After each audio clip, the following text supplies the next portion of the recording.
म्हणजे काय ते टाळता येत नाही. आपण केलेली कर्म ही कधी ना कधी भोगावीच लागतात, त्यातून सुटका नाही.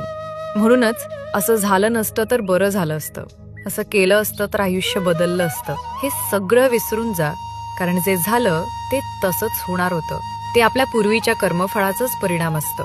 कंसाचा वध केल्यानंतर जेव्हा श्रीकृष्णाने वासुदेव देवकीची कारागृहातून सुटका केली, तेव्हा देवकी भावुक होऊन म्हणाली, कृष्णा, तू स्वतः परमेश्वर आहेस ना, तर मग तू कधीही कंसाचा वध करून आमची सुटका करू शकत होतास. मग 14 वर्ष आमचं दुःख का वाढवलंस?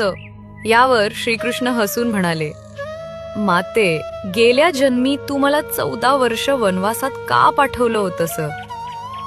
देवकी चकित झाली. ती म्हणाली, मी तुला वनवासात कधी पाठवलं? हे काय बोलतोयस? श्रीकृष्ण पुन्हा म्हणाले, माते, तुला आठवत नाही कारण ती घटना गत जन्मातील आहे.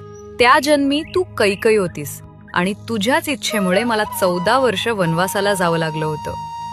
हे ऐकून देवकी अधिकच थक्क झाली आणि म्हणाली, अरे, जर मी कैकई होते तर त्या जन्मी कौसल्या कोण होती?